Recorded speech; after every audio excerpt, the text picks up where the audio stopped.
السلام علیکم ورحمۃ اللہ وبرکاتہ۔ الحمد للہ نحمده ونستعینه ونستغفره ونؤمن به ونتوکل علیہ ونعوذ باللہ من شرور انفسنا ومن سیئات اعمالنا من يهده الله فلا مضل له ومن يضلله فلا هادی له ونشهد ان محمدا عبده ورسوله ونشهد أن لا إله إلا الله وحده لا شريك له ونشهد أن محمدا عبده ورسوله أما بعد أعوذ بالله من الشيطان الرجيم بسم الله الرحمن الرحيم يا أيها الناس اتقوا ربكم الذي خلقكم من نفس واحدة وخلق منها زوجها وبث منهما رجالا كثيرا ونساء واتقوا الله الذي تساءلون به والأرحام إن الله كان عليكم رقيبا وآتوا اليتامى أموالهم ولا تتبدلوا الخبيث بالطيب ولا تأكلوا أموالهم إلى أموالكم انه كان حوبا كبيرا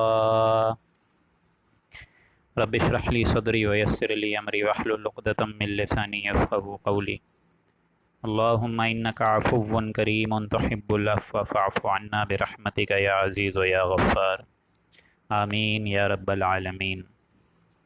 سامعین محترم، کل کی نشست اور سورہ آل عمران کے اختتام کے بعد اللہ کے نام سے ہم لوگ قرآن مجید کی اب اس چوتھی سورہ مبارکہ کا آغاز کر رہے ہیں، جو کہ سورہ نساء ہے۔ یہ مدنی صورت ہے اور اس میں 24 رکوع ہیں اور اس میں 137 آیات 176 آیات ہیں 176 آیات اور اس میں 24 رکوع، اور یہ مدنی صورت ہے۔ قرآن مجید میں مکی اور مدنی صورتوں کے جو سب گروپس ہیں، ان میں سے پہلا گروپ 5 صورتوں پر مشتمل ہے۔ کی صورت صرف فاتحہ، حجم میں بہت چھوٹی، معنی میں، مفہوم میں، عظمت و فصیلت میں بہت اہمیت کی حامل اور بہت اہم۔ اس کے بعد 4 صورتیں بلکہ مدنی ہیں، اور وہ 4 صورتیں آپ لوگ میں سے 2 صورتیں پڑھ چکے ہیں، بقرہ اور آل عمران، اور اس کے بعد سورہ نساء جس کا مطالعہ آج ہم لوگ انشاءاللہ کریں گے، اور اس کے بعد ایک اور سورہ آئے گی، سورہ مائدہ۔ اور یہ 4 صورتیں بھی سمجھ لیجئے 2 صورتوں کے سب گروپس کی یعنی جوڑوں کی شکل میں ہیں۔ اس سے پہلے جو جوڑا ہم پڑھ چکے ہیں وہ سورہ بقرہ اور سورہ آل عمران ہے، جس کو حضور صلی اللہ علیہ وسلم نے زہراوین کا خطاب دیا، یعنی 2 نہایت روشن اور مبارک صورتیں جو کہ قیامت میں ایک سائے کی طرح آئیں گی، وہ سورہ بقرہ اور سورہ آل عمران تھے۔ ان کی نسبت زوجیت اور ایک دوسرے سے جو مشابہت تھی اور معنوں میں جو ربط تھا وہ ہم پڑھ چکے ہیں پچھلے 2 مہینے۔ ہم نے اپنا درس قرآن 4 جون کو جو آغاز کیا ہے، تو اللہ کے فضل و کرم سے ہم لوگ وہ 2 بڑی صورتیں اور سورہ فاتحہ ملا کے جو 3 صورتیں ہم لوگ پڑھ چکے ہیں، یہ بہت اہمیت اور جامع صورتیں تھیں۔ اب جو 2 صورتیں نظر آ رہی ہیں آپ لوگوں کو، جو 2 صورتوں کا ایک سمجھ لیجئے جوڑا ہے، سورہ نساء اور مائدہ، یہاں پہ آپ لوگوں کو اس میں ایک کانٹراسٹ آپ کو یہ نظر آئے گا کہ پچھلی جو 2 صورتیں تھیں، سورہ بقرہ اور سورہ آل عمران، وہ حروف مقطعات سے شروع ہوئی تھیں، الف لام میم، لیکن یہاں آپ کو ایسی بات نہیں ملے گی، یہاں کوئی سورہ حروف مقطعات سے شروع نہیں ہو رہی بلکہ ڈائریکٹ خطاب کیا گیا ہے۔ پھر ان دونوں صورتوں کے آغاز میں، یعنی آپ لوگ کو معلوم ہے سورہ بقرہ اور سورہ آل عمران میں اسٹارٹ میں کیا تھا؟ قرآن مجید اور پچھلی کتابوں کی عظمت کا بیان، جبکہ ان 2 صورتوں میں سورہ نساء اور سورہ مائدہ میں آپ لوگوں کو تمہیدی ایسی کوئی گفتگو شروع میں نہیں ملے گی۔ البتہ نسبت زوجیت کے اعتبار سے آپ کو یہاں یہ ملے گا کہ سورہ نساء میں جو ابھی ہم لوگ پڑھنے جا رہے ہیں، اس میں خطاب ہے یا ایھا الناس، جو اسٹارٹ لیا گیا یا ایھا الناس سے، اور سورہ مائدہ کا آغاز لیا گیا یا ایھا الذین آمنوا سے، یعنی یہاں آپ لوگ کو عام خطاب ملے گا اے لوگوں، اور سورہ مائدہ میں آپ لوگوں کو خاص خطاب ملے گا اے ایمان والوں، یا ایھا الذین آمنوا۔ اگرچہ ان دونوں صورتوں میں آپ کو پچھلی دونوں صورتوں کی طرف سے نصف اول اور نصف ثانی جو ڈویژن کی گئی تھی، اگر آپ لوگ کو یاد ہو سورہ بقرہ اور سورہ آل عمران کی، ایسی کوئی ڈویژن آپ لوگ کو اس حصے میں نہیں ملے گی، نہ سورہ مائدہ میں نہ سورہ نساء میں۔ لیکن ان دونوں صورتوں کے جو اکثر و بیشتر حصے ہیں وہ سورہ بقرہ کے نصف ثانی کے متشابہ ہیں، سملر ہیں۔ اگر آپ لوگ کو یاد ہو نسبت زوجیت کے حساب سے جو میں نے آپ لوگوں کو نصف ثانی سمجھایا تھا وہاں پہ سورہ بقرہ کا، یعنی وہ حصہ جو کہ 18 رکوعوں کے بعد شروع ہو گیا تھا دوسرے پارے سے، وہاں چند مضامین کی لڑیاں آ رہی تھیں، اگر آپ لوگ کو یاد ہو ریکال کر لیں ذرا، تو وہاں 4 مضامین کی لڑیاں تھیں، یہ سب آپس میں ایک رسی کی طرح گھٹی ہوئی تھیں۔ میں نے آپ کو سمجھائی تھی رسی والی مثال کہ اگر ایک ایک رسی کو آپ الگ الگ کریں گے تو آپ معلوم ہوگا کہ ہر رسی جو ہے الگ الگ کلرز کی ہے، لہٰذا ان چاروں رسیوں کو اس طرح جوڑ دیا جس طرح تسبیح کے دانے جوڑے جاتے ہیں۔ لہٰذا اگر آپ کو سورہ بقرہ کے نصف ثانی میں وہ آپ ریکال کریں تو وہ 4 مضامین کیا تھے؟ وہ 4 لڑیاں تھیں، تو اگر آپ کو یاد آ جائے گی وہ 4 لڑیاں تو بات آسان ہو جائے گی مجھ کو سمجھانا۔ ان 4 لڑیوں میں سے 2 کا تعلق تھا شریعت سے، عبادات اور معاملات، یعنی حقوق اللہ اور حقوق العباد، اور 2 کا تعلق جو تھا وہ انسان کی اپنی خواہش سے تھا، یعنی جہاد بالمال، اور اس کی آخری شکل انفاق فی سبیل اللہ، اور جہاد بن نفس چوتھی اور آخری لڑی، اور اس کی آخری شکل قتال فی سبیل اللہ۔ یہ 4 لڑیاں آپ آلریڈی پڑھ چکے ہیں سیکنڈ ڈویژن آف سورہ بقرہ میں، لیکن یہ چاروں لڑیوں کے مضمون سمجھ لیجئے سورہ نساء اور سورہ مائدہ جو اگلی صورت اس کے بعد آئے گی، اس میں آپ لوگ کو یہاں زیادہ اکثر و بیشتر حصہ وہ بھی نظر آئے گا۔ تو یہ ساری کی ساری لڑیاں سمجھیے آپس میں گڈمڈ ہوئی ہوئی ہیں، لہٰذا ہر لڑی کو آپ کھولیں گے تو وہ ایک علیحدہ مضمون بن جائے گا۔ ایک لڑی میں خطاب ہے اہل ایمان سے، یہ 4 چیزیں آئیں گی، یعنی عبادات، معاملات، جہاد بالمال اور جہاد بالنفس، ٹھیک ہے۔ دوسری لڑی سورہ نساء کی کیا ہے؟ دوسری لڑی میں خطاب ہے اہل کتاب سے۔ ایک لڑی ہو گئی اہل ایمان سے خطاب، یا ایھا الذین آمنو۔ دوسری لڑی میں آپ لوگ کو خطاب نظر آئے گا اہل کتاب سے، یعنی یہود و نصارہ، جیوز اینڈ دا کرسچنز۔ پہلی 2 صورتوں میں علیحدہ علیحدہ مسئلہ چلا تھا، اگر آپ لوگ کو یاد ہو، سورہ بقرہ میں یہودیوں کا ذکر تھا اور سورہ آل عمران میں اکثر و بیشتر حصہ نصارہ پر مشتمل تھا۔ اور جو تیسری اور آخری لڑی ہے جو کہ سب سے بڑی اہمیت کی حامل ہے، جس میں اصل خطاب ہو رہا ہے منافقین سے، ٹھیک ہے، ہائپوکرائٹس، لیکن اکثر و بیشتر لوگ وہاں بات سمجھ نہیں پاتے، اس کو سمجھیے گا کیوں؟ کیونکہ وہاں بھی خطاب ہوتا ہے یا ایھا الذین آمنو سے۔ اس کی وجہ کیا ہے؟ اس کی وجہ یہ ہے کہ پورے قرآن میں آپ کو کہیں پہ بھی یا ایھا الذین نافقوا کا لفظ کہیں نہیں ملے گا، کہ اے منافقین کہیں نہیں ملے گا، بلکہ یا ایھا الذین آمنو۔ یہ لوگ بھی تو قانوناً مسلمان تھے نا، حضور کے پیچھے اب نمازیں پڑھ رہے ہیں، اصل بات تو یہ ہے کہ وہ اصل میں آستین کے سانپ تھے جو پیٹھ پیچھے حملہ کرتے تھے، لیکن پھر بھی اللہ نے ان کو یا ایھا الذین نافقوا کر کے خطاب نہیں کرا، بلکہ یا ایھا الذین آمنو کے ہی زمرے میں اس کو لے کر آئے، کیونکہ یہ بھی قانوناً تو مسلمان تھے، اب کلمہ تو پڑھا انہوں نے، لیکن یہ پیٹھ پیچھے ایسی حرکت کرتے تھے۔ لہٰذا یہاں بڑی دوستوں ایک گہری نظر کی ضرورت ہے کہ جب کبھی آپ لوگ یہاں آیت دیکھیں گے یا ایھا الذین آمنو، تو اہل ایمان کی طرف تو روح سخن ہوتا ہے زیادہ تر، لیکن وہاں یہ گہری نظر کی ضرورت ہے کہ آیا خطاب اسی کے زمرے میں، اسی کے انڈر منافقین کی طرف تو نہیں ہے۔ اگر یہ فرق آپ نے نہیں کیا تو بعض اوقات ایسی آیت پڑھتے ہوئے انسان کنفیوز ہو جائے گا، کنفیوژن کا شکار ہو جائے گا۔ جیسے سمپل اگزامپل ہے سورہ توبہ کی ایک آیت ہے، یا ایھا الذین آمنو سے اسٹارٹ ہوتی ہے وہ، کہ اے اہل ایمان جب تم سے کہا جاتا ہے کہ اللہ کی راہ میں جنگ کے لیے نکلو تو تم زمین میں دھسے جاتے ہو۔ اب عام انسان یہ پڑھے گا تو سمجھے گا یہ عام خطاب تو مسلمانوں کا مسئلہ لگ رہا ہے کہ مسلمان جنگ کے لیے نہیں نکلتے، حالانکہ وہاں بات اتنی ہی کہی گئی ہے، لیکن بات دراصل روح سخن کس سے؟ منافقین سے ہے۔ لہٰذا ہمیں یہاں دیکھنا پڑے گا کہ بات کس سے کس وقت کہاں کہی جا رہی ہے اور کس کانٹیکسٹ میں کہی جا رہی ہے۔ اس کے لیے آپ لوگ انشاءاللہ گھبرائیں نہیں، انشاءاللہ میں آپ کی اس معاملے میں رہنمائی کروں گا، گائیڈ کروں گا۔ اس حساب سے یہ سورہ مبارکہ اہم ترین ہے کہ اصل خطاب آپ کو منافقین سے ملے گا۔ اب یہ اللہ کی حکمت ہے کہ پہلے سورہ بقرہ میں منافقین کی کچھ علامات اللہ نے ظاہر کر دیں۔ اگر آپ لوگ کو یاد ہو، پہلا جو رکوع ہم پڑھ چکے ہیں سورہ بقرہ کا، اس میں 3 ہم لوگوں نے کیٹیگریز پڑھی تھی نا، اگر آپ لوگ کو یاد ہو، ایک اہل ایمان، ایک اہل کفار اور ایک اہل منافقین، لیکن البتہ وہاں پہ بھی لفظ منافقین نہیں آیا تھا، لہٰذا وہاں کھل کے نہیں بتایا اللہ نے، تاکہ جو متوجہ ہونا چاہے وہ اپنی اصلاح کر لے اور متوجہ ہو جائے، اور جو متوجہ نہیں ہو اس کو اور کھل کر اس سورہ مبارکہ میں یہاں اللہ نے کھلم کھلا سمجھا دیا کہ یہ ہیں منافقین۔ لہٰذا اس سورہ مبارکہ کی جو 176 آیات ہیں دوستوں، اس میں 55 آیات اہل ایمان کی ہیں، اہل ایمان سے بات ہو رہی ہے۔ 37 آیات اس میں یہود و نصارہ سے، اہل کتاب والوں سے بات کر کے کہی جا رہی ہے، اور 84 آیات خطاب ہے منافقین سے۔ لیکن جیسے میں نے عرض کیا کہ جہاں منافقین سے بات ہوگی تو لفظ آئے گا یا ایھا الذین آمنو، کیونکہ ایمان کے دعوے دار تو وہ بھی تھے، اب چاہے وہ شعوری طور پر انفاق کرتے ہوں منافق ہوں یا غیر شعوری طور پر ہوں۔ سورہ نساء اور سورہ مائدہ میں اب بنیادی فرق نوٹ کریے گا کہ انسانی تمدن جو سب سے امپورٹنٹ چیز ہے، جو سب سے امپورٹنٹ شے ہے، اس میں سب سے اہمیت کا حامل کیا ہے؟ وہ ہے معاشرہ، خاندانی وجود۔ اور معاشرے کی ابتدا کیسے ہوتی ہے؟ میاں اور بیوی کا تعلق، عورت اور مرد کا تعلق، بیوی اور شوہر کا تعلق، اور معاشرے میں جو کمزور لوگ ہوں گے ان کے حقوق کا لحاظ کرنا، یہ مضمون آپ کو ملے گا۔ آئلی قوانین تفصیل سے آ گئے سورہ بقرہ میں، اگر آپ لوگ کو یاد ہو ڈائیورس کے مسئلے، یہ مسئلے مردوں عورتوں کے جھگڑے، ایک خاندانی نظام وجود میں کیسے آئے گا، وہ ہم پڑھ چکے ہیں۔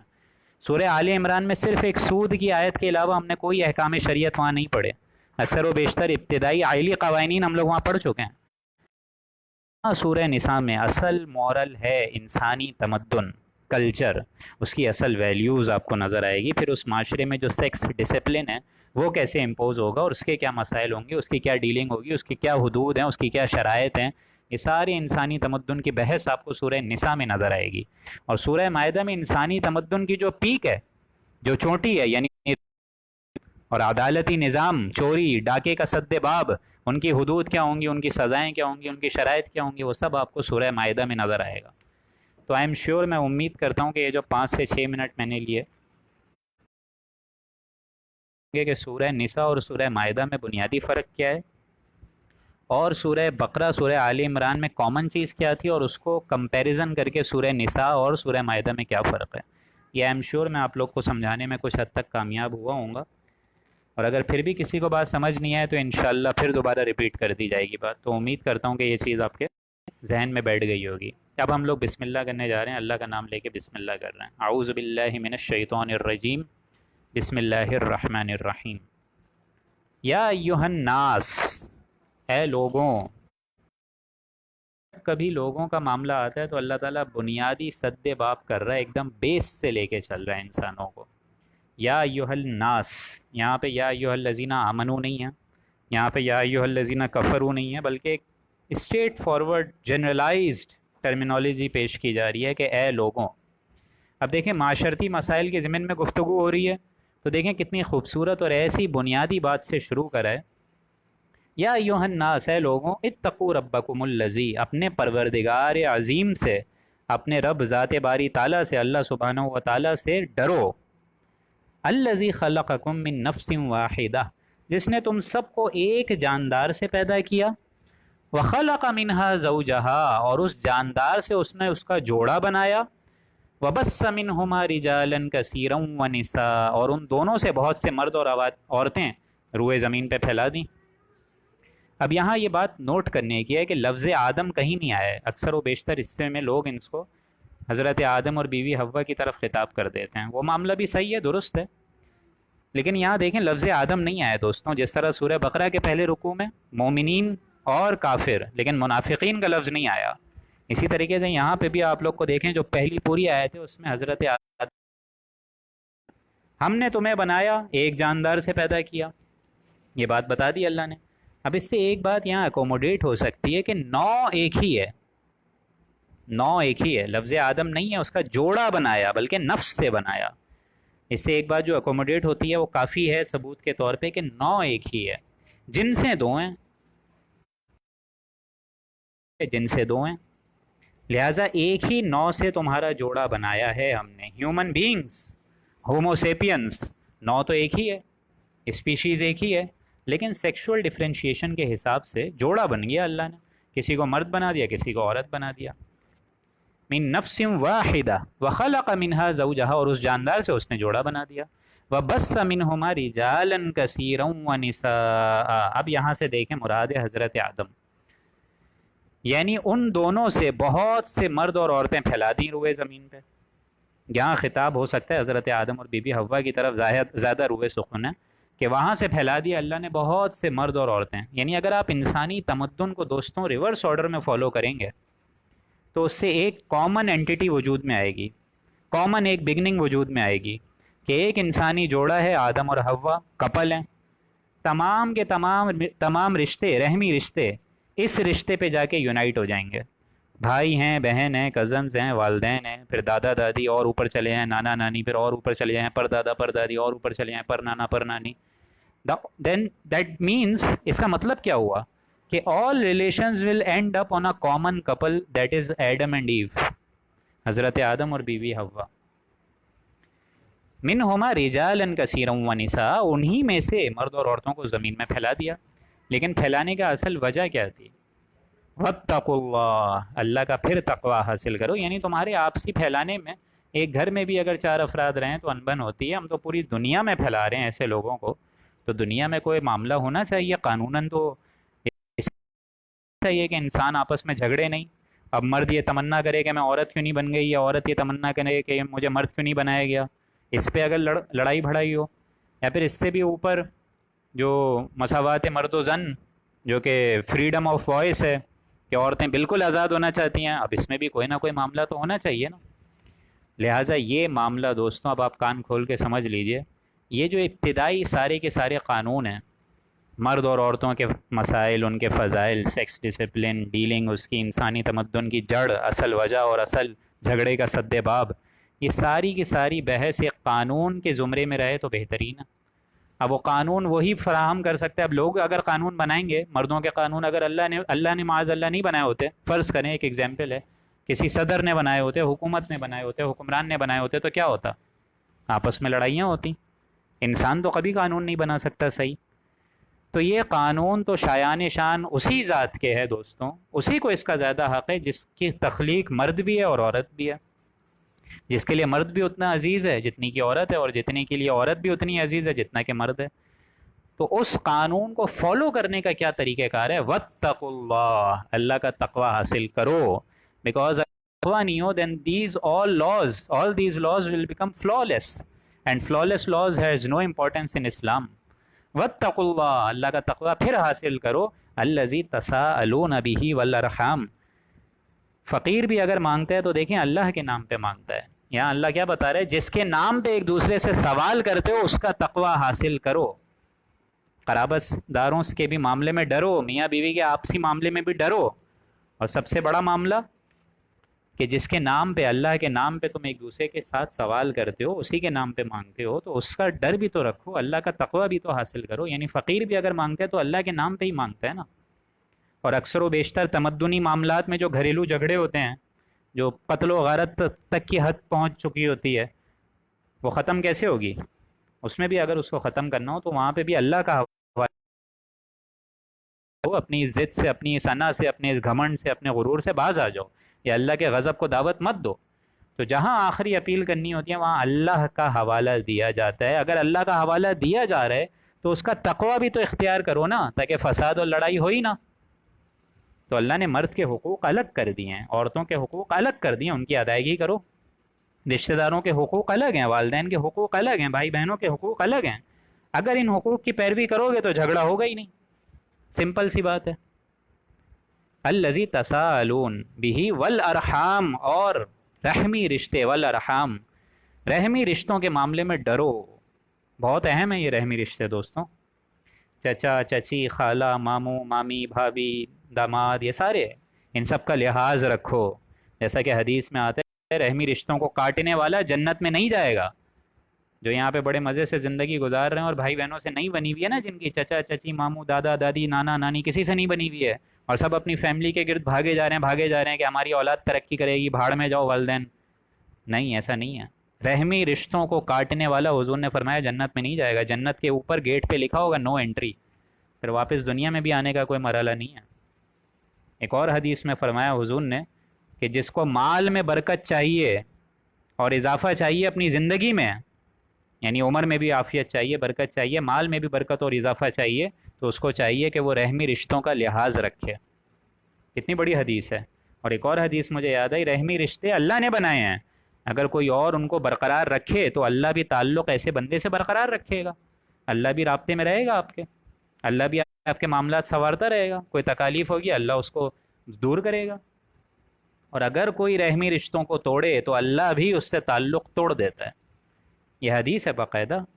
That means blood is more thicker than water, خون جو ہے وہ گاڑھا ہوتا ہے پانی سے۔ درد دل کے واسطے پیدا کیا انسان کو، ورنہ عبادت کے لیے کچھ کم نہ تھے کروں بیا۔ اور رشتہ داری یہ کمزور کیسے ہوتی ہے یہ بھی سمجھ لیجئے۔ رشتہ داری کمزور ہوتی ہے اصل والدین کے انتقال کے بعد۔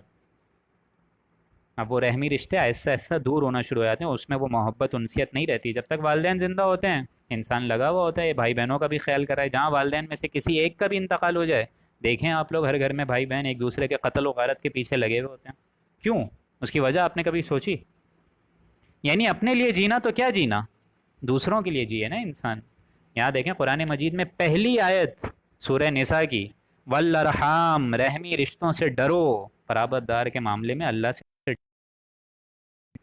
یہ معاملہ اتنا ہلکا نہیں ہے جتنا تم سمجھ رہے ہو، یہ معاملہ بہت سخت ہے۔ اور یہ رحمی رشتے خراب کب ہوتے ہیں دوستوں؟ والدین کے انتقال کے بعد۔ تو اس لیے میں کہتا ہوں کہ بھائی بہنوں کو بھی بعد میں کوشش کرتے رہنا چاہیے کہ اپنی بیوی اور اپنے جو شوہر ہیں، بہن کے لیے اگر شوہر ہے اس کا، اور اسی طریقے سے بھائی کے لیے بیوی ہے، تو بجائے یہ کہ ان کی باتوں میں آئیں، یہ بھی تو سوچے کہ آپ نے 20-30 سال ایک ہی ماں کی چھاتی سے دونوں نے دودھ پیا ہے، تو کوئی صلح رحمی رکھو، ملتے رہو، بات چیت کا سلسلہ منقطع مت کرو، برقرار رکھو، ان کو دعوت میں بلا لو۔ کیا ہے ایک معمولی، حضور نے فرمایا بہترین صدقہ یہ ہے کہ کسی ایک ہاتھ سے دیا گیا ہو دائیں ہاتھ سے تو بائیں ہاتھ کو پتہ نہیں چلے، تو صدقہ دو۔ اور قربان جاؤں میں حضور کی تعلیم پہ کہ حضور نے فرمایا اگر یہ بھی نہیں ہے تو ایک کھجور سے صدقہ دے دو، اور یہ بھی نہیں ہے تو ایک کھجور تو ہوگی نا، آدھی کھجور تم کھا لو، آدھی کھجور اپنے بھائی کو دے دو۔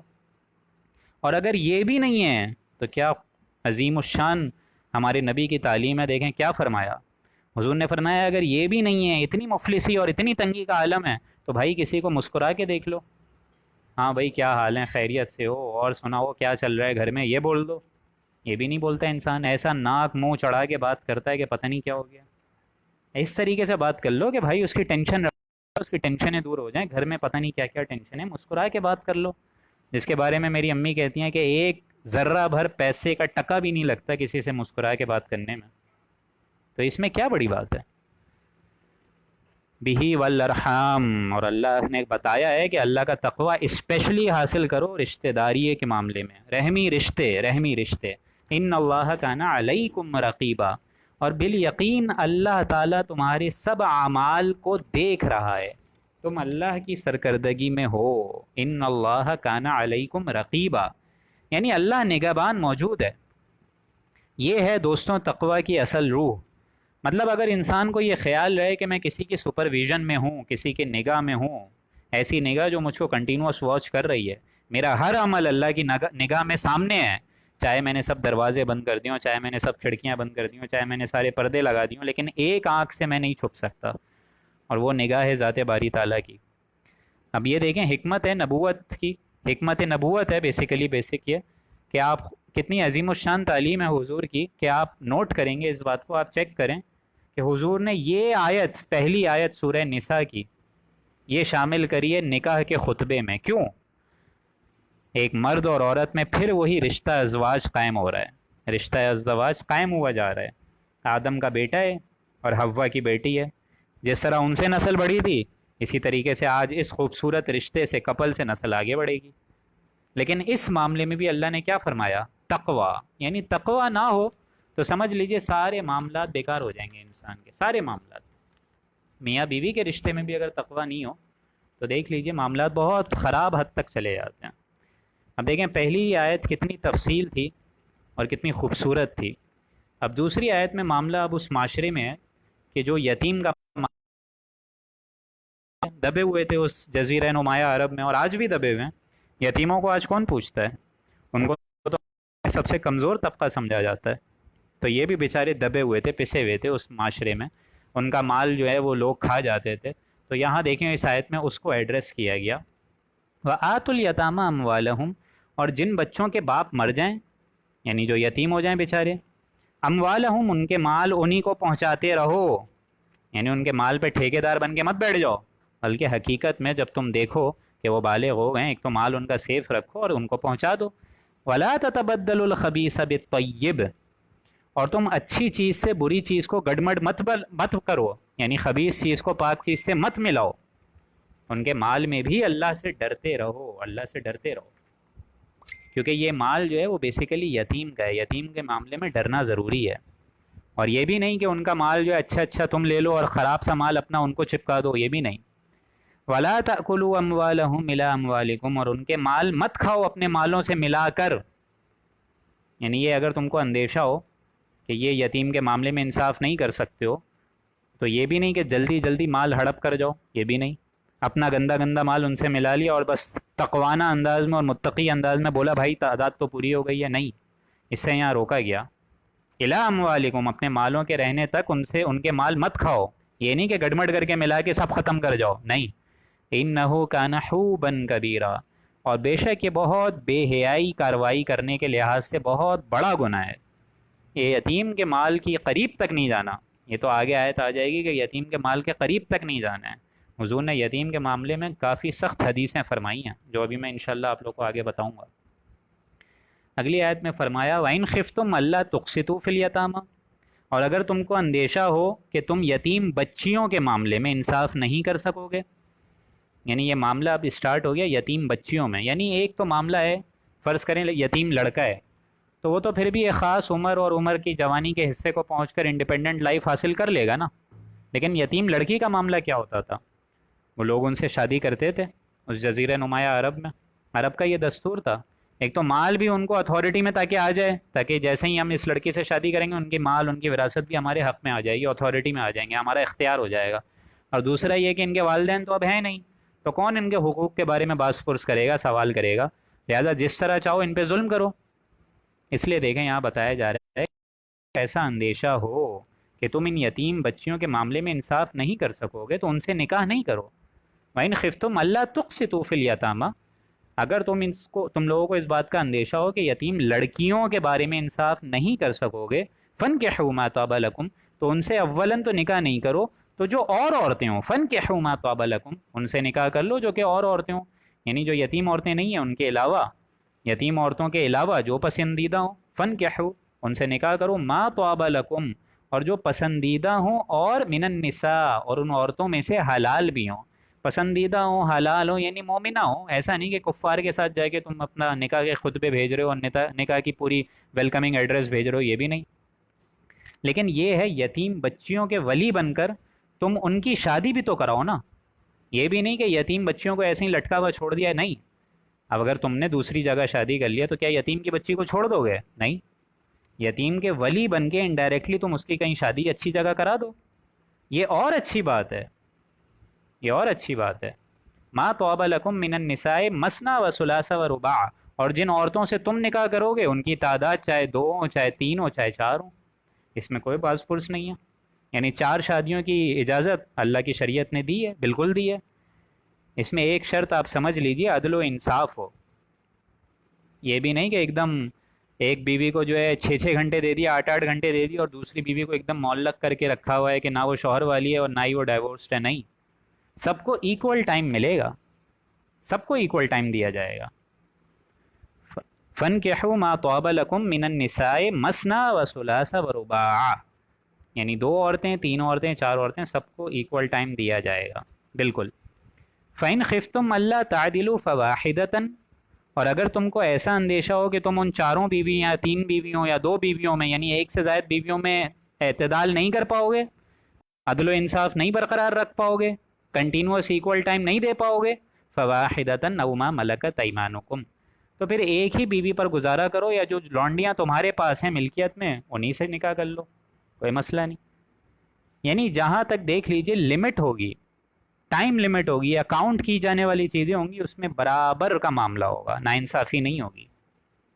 اور دوسرا معاملہ یہاں کیا بتایا گیا، جو لونڈیاں ہیں جو جنگ میں ملتی ہیں ان کی تعداد کی کوئی تعین نہیں ہے، ان سے جتنی چاہے شادی کر سکتے ہو، وہ پولیگیمی کا معاملہ تھا جزیرہ نمایاں عرب میں، ان کی کوئی تعداد نہیں ہے، لیکن یہ جو بیویاں ہیں ان کی تعداد تمہاری 4 ہونی چاہیے میکسیمم، اور اگر 4 میں انصافی نہیں کر سکو تو ایک ہی کر لو، اگر اندیشہ ہو کہ عدل و انصاف ادھر ادھر بڑھ جائے گا تو ایک ہی سے شادی کر لو۔ اب یہاں ایک بہت اہمیت والی بات ہے اور بہت ضروری بات ہے، اس کو سمجھ لینا چاہیے کہ زیادہ شادی میں قلبی رجحان کا معاملہ شامل نہیں ہے، اس کو سمجھ لیجئے۔ یعنی جو چیزیں گنتی میں آ جائیں اس میں انسان انصاف کر سکتا ہے، اس میں شوہر انصاف کر سکتا ہے۔ یعنی فرض کریں 6 گھنٹے ایک بیوی کو دے رہا ہے، اگلے دن 6 گھنٹے دوسری بیوی کو دے دے۔ اگر نان نفقے کے لیے 20,000 کی بیوی کو دے رہا ہے، دوسری بیوی کو 20,000 دے دے۔ اگر کپڑے کے لیے 10,000 دے رہا ہے شاپنگ کے لیے، دوسری بیوی کو بھی 10,000 دے دے۔ یعنی جن میں ٹائم لمٹ کاؤنٹ ہوگی یا کوئی کاؤنٹنگ ہوگی اس کو کی جا سکتی ہے، اس میں انصاف کیا جا سکتا ہے، اس میں انصاف لازمی ہے۔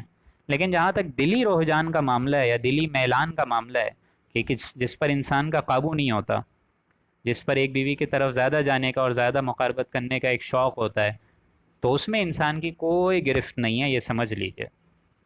یعنی اعتدال دوستوں، یہ میں بار بار کہتا ہوں، بیلنس دنیا کا مشکل ترین کام ہے۔ گھر اور پروفیشنل لائف، اسی طریقے سے دین اور دنیا، اسی طریقے سے ماں اور بیوی، اسی طریقے سے والدین اور اولاد، ان تمام رشتوں میں اگر بیلنس نہیں ہو تو یہ سارے معاملات گڈمڈ ہو جائیں گے اور آپ کی زندگی جو ہے کبھی سکون سے نہیں گزر سکتی۔ اعتدال دنیا کا مشکل ترین کام ہے، یہ بات سمجھ لیجئے۔ اور صرف ایک نبی ہیں جنہوں نے اپنی تمام زندگی بیلنس طریقے سے جلائی اور ان تمام تقاضوں کو فلفل کرا، اور وہ ہستی ہیں جناب محمد الرسول اللہ صلی اللہ علیہ وآلہ وسلم۔ اور میں آپ کو ایک واقعہ سمجھاتا ہوں، اس سے آپ لوگوں کو یہ بیلنس والی آیت سمجھ آئے گی۔ حضور صلی اللہ علیہ وسلم کی جب باریاں لگتی تھیں، ظاہر بات ہے حضرت عائشہ کا بھی حجرہ ہے، اسی طریقے سے اور ازواج مطہرات ہیں، سب کی باریاں ہیں۔ جب وہ ایک ایک باری دیتے تھے، کچھ گھنٹے گزارتے تھے، تو وہاں ان کے چہرے پہ ایک مسرت اور خوشی کا عالم ہوتا تھا۔ تمام ازواج مطہرات، ایک خوبصورت محفل لگی ہوئی ہے، حضور کی دعوت اور تبلیغ سے سارے کے سارے مستفیض ہو رہے ہیں، بالکل۔ لیکن جہاں اذان کا معاملہ ہوتا تھا، جیسے ہی اللہ اکبر کی اذان کی آواز سنائی دیتی تھی، حضرت عائشہ فرماتی ہیں کہ ایسے اڑ جاتے تھے حضور صلی اللہ علیہ وسلم جیسے ہمیں پہچانتے بھی نہ ہو۔ یہ بیلنس ہے، یہ اعتدال ہے جس کو حضور نے پورا کیا۔ اسی طریقے سے حضور خود فرماتے تھے کہ یا اللہ، میں نے ساری ازواج مطہرات میں بیلنس رکھا ہے، ان کے معاملے میں مجھے مت پکڑیو، البتہ عائشہ کے معاملے میں یا اللہ تو نرمی رکھیو، کیونکہ اس کی طرف میرا قلبی رجحان زیادہ ہے اس کی طرف۔ تو یہ معاملہ تھا ان عظیم الشان کپل کا۔ وَآتُوا الْيَتَامَى أَمْوَالَهُمْ وَلَا تَتَبَدَّلُوا الْخَبِيثَ بِالطَّيِّبِ وَلَا تَأْكُلُوا أَمْوَالَهُمْ إِلَىٰ أَمْوَالِكُمْ إِنَّهُ كَانَ حُوبًا كَبِيرًا وَإِنْ خِفْتُمْ أَلَّا تُقْسِطُوا فِي الْيَتَامَى فَانكِحُوا مَا طَابَ لَكُمْ، پھر ایک بیوی سے کر لو، من النساء مثنى وثلاث ورباع فإن خفتم ألا تعدلوا فواحدة أو ما ملكت أيمانكم، یا تو ایک بیوی یا جو لونڈیاں ہیں تمہاری، اس میں کوئی تعداد کی کمی نہیں ہے۔ ذَلِكَ أَدْنَىٰ أَلَّا تَعُولُوا، اس امر مذکور میں زیادتی، تقوی قریب تر ہے۔ یعنی تقوی رکھو گے تو سب چیزیں بیلنس رہیں گی۔ یعنی اگر پہلی بیوی 4 بیویوں سے مسائل چل رہے ہیں، انصاف نہیں ہو رہا ہے، تو ایک بیوی رکھ لو، یہ تقوی کے زیادہ قریب تر ہے، بجائے یہ کہ 4 بیویوں میں آپس میں اپنے معاملات کو بانٹو اور نہ دین کے رہے نہ دنیا کے، اس سے اچھا ایک بیوی پہ گزارا کر لو۔ ذالک ادنیٰ اللہ تعولوا، یہ امر زیادہ قریب ہے تقوی کے، اور کوئی بات نہیں ہے اس میں۔ وآتوا النساء صدقاتہن نحلہ، اور تم اپنی بیویوں کو جو مہر ہے وہ خوش دلی سے دیا کرو، خوش دلی سے دو، تاوان سمجھ کر مت دو یا صدقہ خیرات سمجھ کے مت دو۔ یہ کیا معاملہ ہے، تمہاری بیوی ہے نا، اب یہ کیوں سوچ رہے ہو کہ اتنا مال کھا رہی ہے؟ مہر خوش دلی سے دو، رضامندی سے دو، بھائی مطلب اس طریقے سے دو کہ وہ خوش رہیں، رضامند رہیں۔ وآتوا النساء صدقاتہن نحلہ، صدقات کہتے ہیں صدقے کی بھی جمع، یعنی ان کے جو مہر ہیں خوش دلی سے دے دیا کرو، اطمینان طریقے سے کہ وہ کھا رہی ہیں تو تمہاری نو تو آگے بڑھے گی، نسل تمہاری آگے بڑھے گی نا، اور کس کا فائدہ ہوگا۔ فَإِن طِبْنَ لَكُمْ عَنْ شَيْءٍ مِّنْهُ نَفْسًا فَكُلُوهُ هَنِيئًا مَرِيًّا، ہاں اگر وہ بیویاں خوش دلی سے خود چھوڑ دیں، اپنے مہر میں کوئی حصہ تمہیں دے دیں، یعنی اگر ظاہر بات ہے آپ نے کوئی مہر دیا ہے، اب اس مہر سے آپ کو وہ اپنی خوشی سے، مطلب رضامندی سے خوشی خوشی آپ کو کوئی تحفہ دیں، گفٹ دیں، ہدیہ دیں، تو اس کو استعمال میں لے آؤ، اس کو کھاؤ آؤ، اور سازگار طریقے سے اور خوشگوار طریقے سے اس کو بھی کھا سکتے ہو، لیکن ہو ان کی مرضی سے، یہ نہیں کہ گن دکھا کے زبردستی سے اس سے گفٹ لیا جا رہا ہے، نہیں۔ فَإِن طِبْنَ لَكُمْ عَنْ شَيْءٍ مِّنْهُ نَفْسًا فَكُلُوهُ هَنِيًّا مَرِيًّا، اپنی خوشی سے دیں تو اس کو کھاؤ پیو، اس کو مزیدار خوشگوار سمجھ کے کھا جاؤ، کوئی مسئلے کی بات نہیں ہے، کوئی اس میں تم لوگوں کے لیے پکڑ نہیں ہے۔ ولا تؤتوا السفهاء اموالکم التی جعل اللہ لکم. اب دیکھیں ایک اور معاملہ آ رہا ہے انسانی. ابھی ابتدائی 3 یا 4 آیات آپ لوگوں نے پڑھی انسانی تمدن کے لیے، جو میاں بیوی کا رشتہ ہوا اور اس میں جو فساد کی بیسک جڑ ہے. اور وہ فساد کی بیسک جڑ کیا ہے؟ میاں بیوی ذہناً ایک دوسرے کو تسلیم کریں. اور اس کی پہلی آیت میں کیا ذکر تھا؟ واتقوا اللہ، اللہ کا تقوی حاصل کرو گے تو میاں بھی شوہر بھی، بیوی جو ہے اس کے حقوق ادا کرے گا اور بیوی بھی اپنے شوہر کے حقوق ادا کرے گی. اور اس میں دوسرا ایڈریس کیا کیا گیا؟ یتیموں کو ایسے نہیں چھوڑنا ہے. اور تیسری چیز کیا ایڈریس کی گئی؟ کہ اگر ایک بیوی نہیں سمجھ آ رہی ہے تو 2 3 4 کر سکتے ہو، لیکن اگر بیلنس نہیں رکھ سکو تو ایک ہی بیوی پہ گزارا کرو. یہ تینوں باتیں سمجھا دی گئیں. اور آخری چوتھی آیت میں جہاں معاملہ پیسوں کا ہوگا وہاں جھگڑا، تو وہاں بھی اس معاملے کو ایڈریس کر کے مہر کا بتا دیا کہ خوشی سے دو. اب جو معاملہ چل رہا ہے اس پیسے کے فساد کو مزید کھولا جا رہا ہے کہ ایک معاشرے میں پیسہ دیکھیں کتنی اول درجے کے جھگڑے اور فساد کریٹ کر سکتا ہے. اب دیکھیں ایک معاشرے میں ایسا طبقہ ہوتا ہے جس کو سفہا کہتے ہیں، جس کو اتنی سمجھ نہیں ہوتی. اب ظاہر بات ہے بچہ ہے، چھوٹا ہے، ماں باپ مطلب سمجھ لیجئے فوت ہو گئے، فرض کریں چھوڑ کے چلے گئے اس کو. اب پچھلی اپنی پرانی کی پوری دولت کے انبار اس کے آگے چھوڑ کے چلے گئے. اب وہ بیٹھ کے جب تھوڑا سا بڑا ہوا ہے بچہ، اس کو کیا سمجھ؟ وہ اپنے باپ کا مال اڑا رہا ہے عیاشی میں، ادھر ادھر شراب جوئے میں لگا ہوا ہے. اب دیکھیں یہاں ہدایت دی جا رہی ہے معاشرتی لحاظ سے کہ روک تھام ہونی چاہیے. یہ نہیں کہ جس کا مال ہے وہ بس عیاشی میں اڑاتا رہے. نو ڈاؤٹ اس کے لیے اموال ہیں، مال ہیں، لیکن معاشرتی لحاظ سے بھی تو اس پہ کچھ لمیٹیشنز ہیں نا. اسی لیے دیکھیں یہاں فرمایا گیا وَلَا تُؤْتُوا السُّفَهَاءَ أَمْوَالَكُمُ الَّتِي، تم کم عقلوں کو یعنی بے وقوفوں کو اپنا وہ مال مت دے دیا کرو، الَّتِي جَعَلَ اللَّهُ لَكُمْ قِيَامًا، جن کو اللہ نے تمہارے لیے ذریعہ آمدنی بنایا گیا ہے، مایہ زندگی بنایا گیا ہے. یعنی کیا مطلب اس کا؟ کہ ٹھیک ہے مال اس کا ہے، ہم کہاں کہہ رہے ہیں مال ہمارا ہے، معاشرے کا ہے. اموالکم کا لفظ آیا ہے کہ ٹھیک ہے مال تو اس کا ہے، اس کے باپ کی وراثت کا حصہ ہے، پورا پورا تو اسی کا ہے، لیکن جس معاشرے میں وہ ہے اس میں بھی تو ایک مشترک اہمیت حاصل ہے نا اس معاشرے کو، یا نہیں ہے؟ معاشرے میں یہ بھی تو نوٹ کرا جائے گا نا کہ وہ اپنے مالوں کو شراب جوئے میں لگا رہے، یا حرام خوریوں میں لگا رہے، یا زنا میں لگا رہے. اب یہ ساری چیزوں سے بھی تو معاشرے کو دیکھنا ہوگا نا. تو اس لیے یہاں فرمایا گیا کم عقلوں کو اموالکم، اپنے مال مت دے دیا کرو. کیوں؟ التی جعل اللہ لکم قیاما، جن کو اللہ نے تمہارے لیے مایہ زندگانی بنایا ہے. یعنی معاشرہ تو تمہیں بھی چلانا ہے نا، ایک لیڈر چلانا ہے معاشرے کو. اسی طریقے سے ورزقوہم، لیکن ایسا بھی نہیں کہ آپ ان سے تعلق توڑ دیں، نہیں. ایک تو کم عقلوں کو مال نہیں دینا، اس کا مطلب یہ نہیں کہ 0% دے دیا، نہیں. 1 کروڑ باپ نے چھوڑ کے گئے، اب آپ 1 کروڑ پہ ہتھیار لیں، یہ بھی نہیں ہے، بلکہ ان کے ساتھ معاملہ اچھا رکھو. ورزقوہم، ان کو رزق دیتے رہو، فیہا وکسوہم، اور ان کو کھلاتے رہو پہناتے رہو. کپڑے بھی دیکھو ان کے کیا ہیں، ان کی کیا گھریلو زندگیاں ہیں، کیا وہ کس حساب سے نوجوانی کی عمر تک پہنچ رہے ہیں، ان کی کیا ضروریات ہیں، ان کی کیا تکالیف ہیں، ان کے کیا مصائب ہیں، ان کے کیا بیچارے گھریلو جھگڑے ہیں، ان کو بھی تو دیکھو. وکسوہم، اور ان کو کھلاتے رہو پہناتے رہو. وقولوا لہم قولا معروفا، اور ان سے معقول بات کہو، سیدھی سیدھی، نپی تپی. یعنی یہ بھی نہیں کہ پورا مال لے لیا اس کے بعد اس کو کڑوی کلیلی باتیں سنا رہے ہیں، یہ بھی نہیں.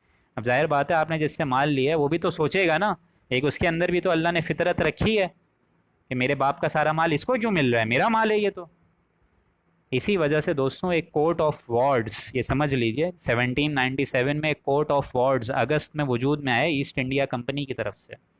اس میں باقاعدہ یہ بات بتائی گئی ہے کہ اگر کوئی جاگیردار یا وڈیرا، کوئی بہت بڑا لینڈ لارڈ ہے، وہ مر جائے اور پیچھے دولت کے انبار چھوڑ جائے، تو اس کی اولاد اس کو عیاشی میں استعمال نہیں کر سکتی کہ میرے اپنے باپ کا مال ہے میں جیسے چاہوں اڑاؤں، نہیں.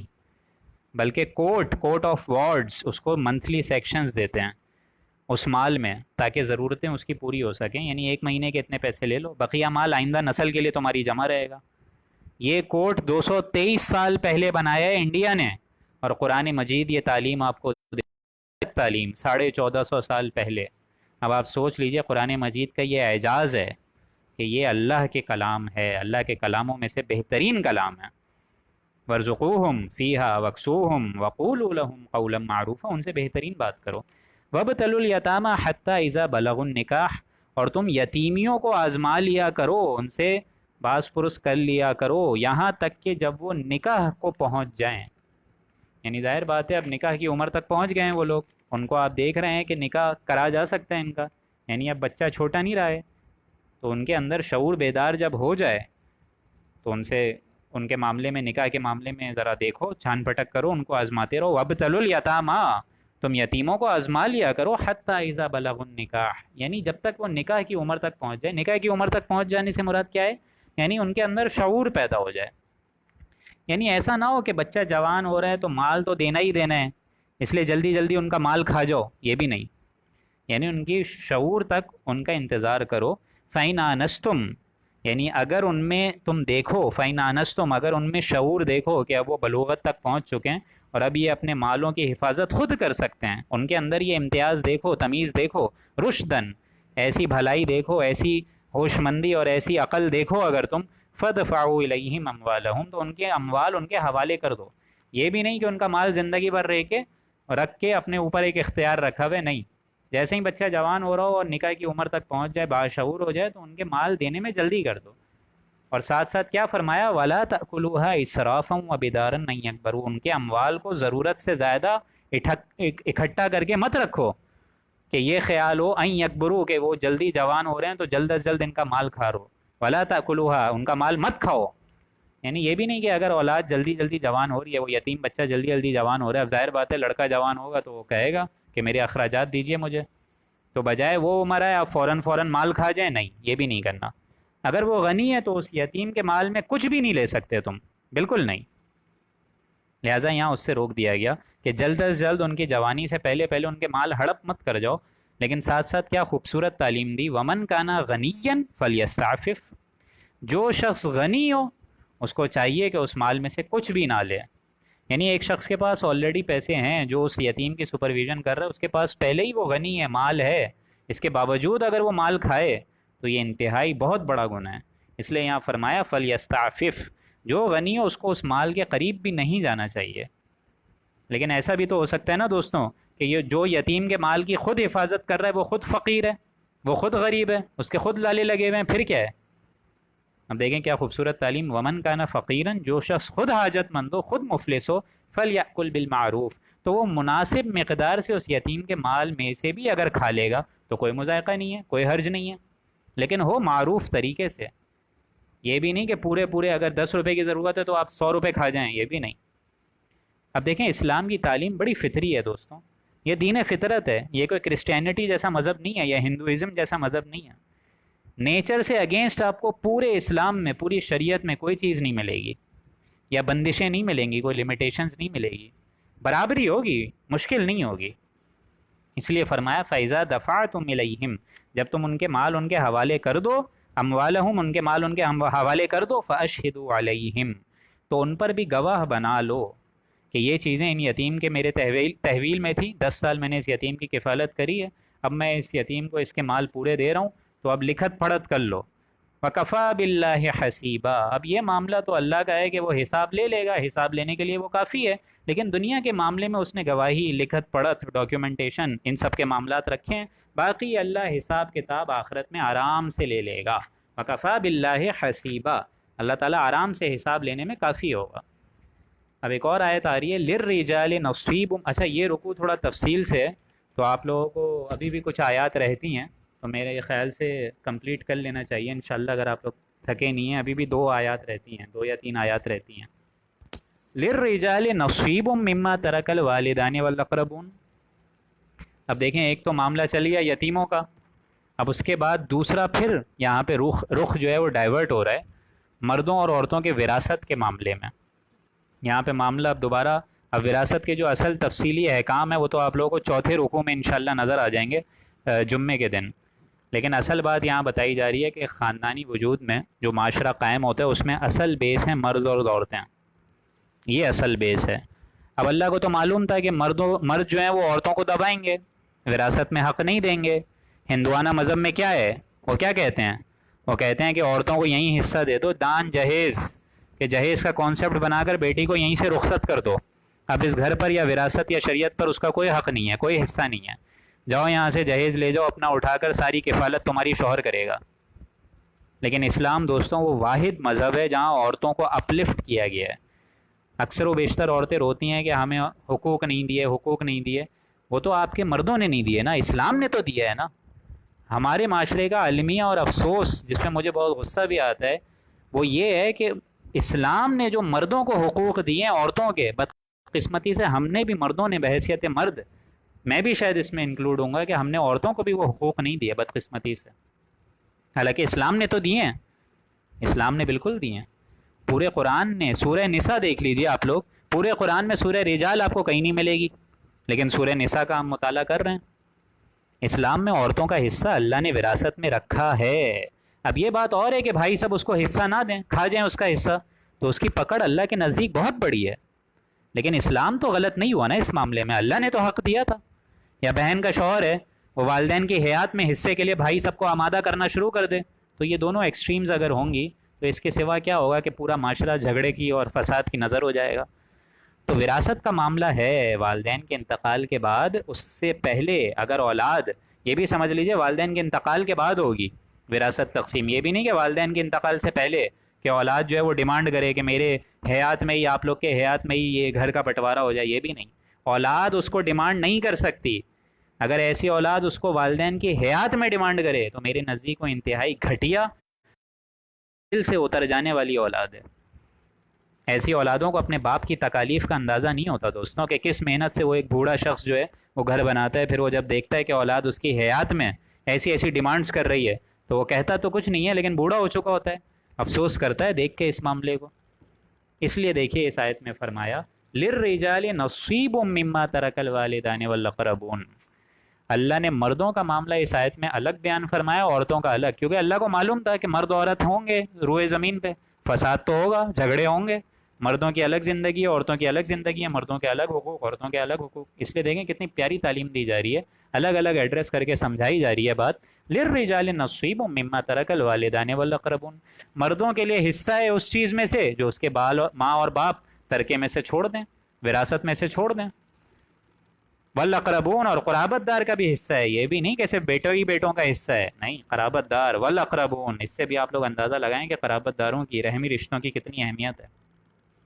وللنساء نصیب مما ترک الوالدان والاقربون، اور عورتوں کے لیے بھی حصہ ہے اس میں جو اس کے ماں اور باپ چھوڑ جائیں اور بہت نزدیک کے قرابت دار بھی چھوڑ جائیں، یعنی قرابت دار بھی اگر چھوڑیں گے اور ماں باپ بھی چھوڑیں گے تو اس میں بھی اولاد کا حصہ ہے، اور جو والدین بھی چھوڑ دیں گے اس میں بھی گویا کہ انڈائریکٹلی اولاد کے حصے کے ساتھ ساتھ جو اقربین ہے اس کا بھی حصہ ہے۔ وہ آگے میں آپ لوگ کو بتاؤں گا انشاءاللہ، وہ چوتھے رکوع میں آ جائے گی بات جمعے کے دن، کہ وراثت قانون جو اصل بنیاد ہے وہ کیا ہے، وہ وہاں کھل کے نظر آئے گا۔ لیکن یہ سمجھ لیجئے مردوں کا بھی حصہ ہے، عورتوں کا بھی حصہ ہے، جو ماں اور باپ یا اقربا چھوڑ کے چلے جائیں اس دنیا سے، فانی ہو کے چلے جائیں، مما قل منہ او کثر، چاہے وہ وراثت یا ترکہ چھوٹا ہو یا بڑا ہوگا، تقسیم ہوگا۔ اب یہ بھی نہیں ہے کہ انسان یہ سوچے کہ بہت چھوٹی سی دولت ہے چھوڑ دو، نہیں، چھوٹا ہو یا بڑا ہو تقسیم ہوگا، یعنی جو والدین یا رشتہ دار چھوڑ کے ترکے میں وراثت کے لیے چھوڑ جائیں اس میں تقاسیم ہوگی، اس میں ڈویژن ہوگی۔ بعض اوقات ہوتا ہے کیا ہے، بعض اوقات ہوتا ہے یہ ہے کہ امائیں جو ہوتی ہیں، یعنی وہ بیوائیں جن کے شوہر بیویاں چھوڑ جاتے ہیں، والدین میں سے والدہ وہ اڑ جاتی ہیں، اور مائیں یہ کہتی ہیں کہ باپ کی قبر بھی ابھی مٹی اس کی سوکھی نہیں ہے اور تم لوگ بیٹے سب حصے مانگ رہے ہو۔ اب دیکھیں یہ معاملہ بڑا سینسٹیو ہے، حالانکہ اسلام کی تعلیم کیا ہے وہ سمجھیے، انتقال کے فوراً بعد اللہ کی شریعت کا حکم یہ ہے کہ یہ کام زیادہ ضروری ہے، میت کے بعد اس کی جو تقسیم ہے وراثت کی وہ لازم ہے۔ کیوں؟ کیونکہ میت اس مال کے اہل میں رہی نہیں، اس کی اتھارٹی میں اس کا مال رہا ہی نہیں، اس لیے یہ تقسیم ہوگا، بجائے یہ کہ اس کو پرولونگ کرو، اس معاملے میں جلدی کرو۔ مما قل منہ او کثر، چاہے مال کم ہو یا زیادہ ہو، یعنی قانون اللہ کا پورا نافذ ہوگا۔ اور اس کو اور آگے کھول دیا، نصیبا مفروضا، یہ حصہ ہے اللہ کی طرف سے، فرض، اس کو فرض کرایا گیا ہے۔ دیکھیں کتنے تفصیل سے وراثت کا حق ہے دوستوں، اور ہمارے معاشرے میں اس کی کیا دھجیاں اڑائی ہیں۔ آپ دیکھیں بڑا بھائی ہے، طاقتور ہے، اچانک اتنا مال دیکھتا ہے، 1 کروڑ باپ چھوڑ کے مر گیا ہے، نیت بدل جاتی ہے، جس کی لاٹھی اس کی بھینس، مائٹ از رائٹ، وہ والا معاملہ چلتا ہے۔ دوستوں ایسے لوگوں کو اللہ کے غضب سے ڈرنا چاہیے۔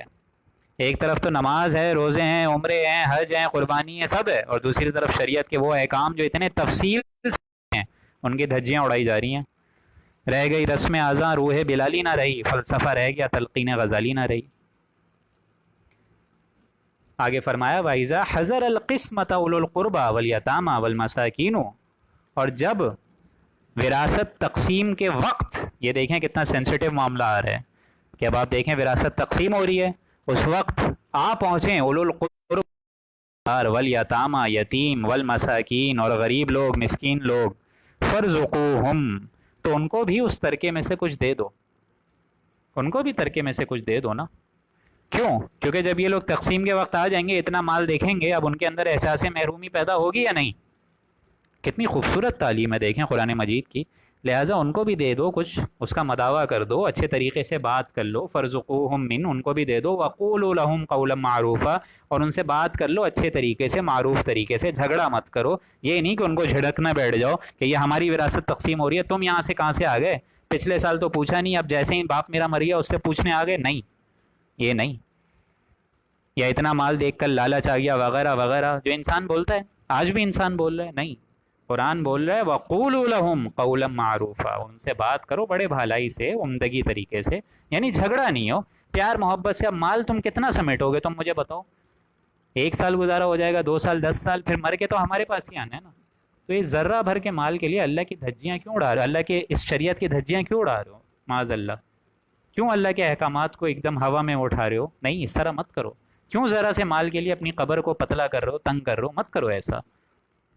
وَلْيَخْشَ الَّذِينَ، اور انہیں ڈرنا چاہیے، لَوْ تَرَكُوا مِنْ خَلْفِهِمْ ذُرِّيَّةً ضِعَافًا، اگر اپنے بعد بھی وہ ایسے بچے چھوڑے جاتے تو ان کو بھی تو فکر ہوتی نا ایسی، خافوا علیہم، ان کو بھی تو فکر ہوتی، یعنی یہ جو یتیم اس وقت آ گئے ہیں یہ بھی تو چھوٹے ہیں، کوئی ان کا بھی تو باپ تھا، لہٰذا تم ان کے سر پر ہاتھ پھیرو، اور تمہیں ڈرتے رہنا چاہیے، وَلْيَخْشَ الَّذِينَ، تمہیں اور ڈرنا چاہیے کہ اگر تم ایسے یتیم بچے چھوڑ کے مر جاتے اور وہ آگے جا کے کسی دوسرے مال کے تقسیم کے وقت بیچارے مفلس کی طرح کھڑے ہوتے اور ان کے اندر احساس محرومی پیدا ہو رہی ہوتی کہ ہمارا باپ تھا جو ہمارے اوپر شفقت کا ہاتھ رکھتا تھا، وہ اس دنیا میں چلا گیا ہے اور دوسرے لوگ ہم لوگوں کو ادھر سے ادھر دھکے مار رہے ہیں، تو تم پہ کیا گزرے گی؟ ان کی فکر کرتے کہ نہیں کرتے تم؟ فَلْيَتَّقُوا اللَّهَ، اللہ نے پھر کہا تقوی حاصل کرو، یعنی یہ سارے معاملات دیکھیں تقوی کیا ہیں، تقوی نہیں ہوگی تو سمجھ لیجئے سارے لاز بیکار ہو جائیں گے۔ اور یتیم کے معاملے میں تقوی وہ تو بہت اہم ہے، اس طرح حضور نے فرمایا کہ میں اور یتیم کی کفالت کرنے والے جنت میں اس طرح ہوں گے، پھر آپ نے اپنی انگشت مبارک پہلی انگلی اور درمیانی انگلی نکال کے جوڑا اور فرمایا اس طرح سامنے ہوں گے جنت میں، تم لوگ دیکھو گے میں اور یتیم کی کفالت کرنے والے ایسے ساتھ ساتھ ہوں گے۔ اور ہمارا معاملہ دیکھ لیجئے کیا ہے پھر، فَلْيَتَّقُوا اللَّهَ، اللہ کا تقوی حاصل کرو، وَلْيَقُولُوا قَوْلًا سَدِيدًا، اور اس سے سیدھی سیدھی بات کرو، یعنی اپنے معاملے میں میانہ روی رکھو، سیدھی سیدھی اسٹریٹ فارورڈ بات بول دو، قولاً سدیدا، یعنی بجائے یہ کہ بعد میں لڑائی ہو، فساد ہو، جھگڑا ہو، قولاً سدیدا، سیدھی سیدھی بات کر دو ان سے کہ اتنا مال تمہارا ہے، اتنے تمہارے حق میں ہے، یہ تمہارا اتھارٹی ہے، یہ لے لو۔ ان الذین یأکلون اموال الیتامی، آخری آیت، کہ بے شک وہ لوگ جو یتیم کا مال ناحق کھا جاتے ہیں، انما یأکلون اموال الیتامی، یتیم کا مال ظلمن ناحق کھا جاتے ہیں، انما یأکلون فی بطونہم نارا، وہ اپنے پیٹوں میں بھر رہے ہیں آگ۔ اب یہ آگ کی شدت ان کو نظر ابھی نہیں آ رہی ہے لیکن روز قیامت نظر آ جائے گی۔ انما یأکلون فی بطونہم نارا، وہ اپنے پیٹوں میں بھر رہے ہیں آگ، اور یہ اندر کی آگ تو بہت چھوٹی ہے، وَسَيَصْلَوْنَ سَعِيرًا، اور ان کو عنقریب جلتی ہوئی آگ میں، دہکتی ہوئی آگ میں ہم جھونک دیں گے، یعنی ایک آگ ان کے اندر ہوگی اور سب سے بڑی آگ جس سے نکلنا ناممکن ہوگا وہ آگ ہوگی جہنم کی، جو کہ ان کو لپیٹے میں ہوگی۔ اب دیکھیں کتنی تفصیل سے الحمدللہ یہاں 10 آیات مکمل ہوئیں، اور کتنے تفصیل سے اللہ نے احکام شریعت سمجھائے ہم لوگوں کو، مرد عورتوں کا حصہ سمجھایا، یتیموں کے معاملے میں ایک بالخصوص ڈرنے کا حکم دیا، میاں بیوی کے رشتے میں تقوی کا حکم دیا۔ یہ 10 آیات دوستوں بہت جامع تھیں، بالخصوص ایک سوسائٹی میں جو پسماندہ علاقے ہیں ان میں یتیم کے معاملات ہیں، میاں بیوی کا رشتہ ہے، اس کو اجاگر کیا، ان کے احکامات سمجھائے ہم لوگوں کو۔ تو اللہ سبحانہ و تعالیٰ سے دعا ہے کہ جو احکامات ہم نے سمجھے ان کو ریئل لائف میں، سوسائٹی میں امپوز کرنے کی بھی اللہ مجھے اور آپ کو ہمت دے، سعادت دے، توفیق دے۔ اور دوسرا یہ کہ ان معاملات کو، ان میں جو لمیٹیشنز ہیں ان کو بھی سمجھنے کی توفیق دے، اور جو اس کا سد باب ہو سکے اس کو بھی اپنانے کی توفیق عطا فرمائے۔ بارک اللہ لنا ولکم فی القرآن العظیم ونفعنی وإیاکم بالآیاتہ والذکر الحکیم۔ اچھا ایک اور بات آپ لوگ سے کرنی تھی کہ آپ لوگ کا جو ٹیسٹ ہے انشاءاللہ وہ ہفتے یا اتوار کو ہو جائے گا، چوتھے پارے کا، کیونکہ انشاءاللہ جمعے اور ہفتے کو غالباً ہم لوگ جمعے کو فورتھ جو ہمارا پارہ ہے، چوتھا پارہ، وہ اختتام کر لیں گے، اور انشاءاللہ العزیز ہم لوگ پھر اس کا ٹیسٹ بہت جلدی رکھیں گے۔ اور اب ہم لوگ سورہ نساء کا آغاز کر چکے ہیں، اللہ کے فضل و کرم سے پانچواں پارہ ہمارا بہت جلد اسٹارٹ ہو جائے گا۔ آپ سب یہ بھی دعا کریں کہ اللہ تعالیٰ روز مجھے اتنی طاقت، ہمت، توفیق دیتا رہے کہ اس سیشنز کو ہم لوگ کنٹینیو کر سکیں، اور آپ کے بھی ایمان میں اضافہ ہو اور میرے بھی ایمان میں اس کے ذریعے سے اضافہ مزید ہو۔ بارک اللہ لنا ولکم فی القرآن العظیم ونفعنی وإیاکم بالآیاتہ والذکر الحکیم، صدق اللہ العظیم۔